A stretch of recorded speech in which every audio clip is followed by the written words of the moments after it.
याच्या सभोवतालचा निसर्ग आणि नर्मदेचा अखंड नाद मनाला स्थिर करून टाकते. देव आणि दानवांमध्ये प्रचंड युद्ध सुरू होतं. देव वारंवार पराभूत होत होते. निराश होऊन ब्रह्मदेवाने मंदाता पर्वतावर कठोर तपस्या सुरू केली. हजारो वर्षांच्या या तपश्चर्येने प्रसन्न होऊन भगवान शिव स्वतः प्रकट झाले आणि ब्रह्मदेवाच्या विनंतीवरून इथे आपलं ज्योतिर्लिंग रूप धारण केलं. त्या क्षणी हा प्रदेश बनला ओंकारेश्वर, म्हणजेच ओम करणारा ईश्वर. इथे 2 मंदिरे आहेत, एक ओंकारेश्वर बेटावर, 2 अमलेश्वर मुख्य भूमीवर. शास्त्र म्हणतं ओंकारेश्वर आणि ममलेश्वर ही दोन्ही दर्शन एकत्र झाल्यावरच यात्रा पूर्ण मानली जाते. म्हणजे शिवाचा एक भाग बेटावर तर दुसरा भाग समोरच्या भूमीवर, दोन्ही मिळून पूर्णत्व.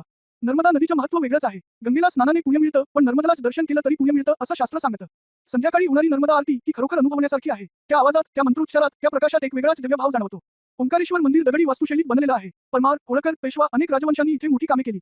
शिवलिंगावर नर्मदेचं पाणी ओतलं जातं तेव्हा त्या क्षणाला एक अद्भुत शांतता जाणवते.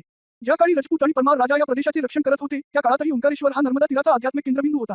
येणारे भक्त ओंकार पर्वत परिक्रमा नक्की करतात. संपूर्ण परिक्रमा साधारण 7 ते 8 किमी आहे. रस्त्यावर लहान लहान शिवमंदिरे, टेकड्यांचे दृश्य आणि नर्मदेचा आवाज, संपूर्ण वातावरण आध्यात्मिकतेनं भरलेलं जाणवतं.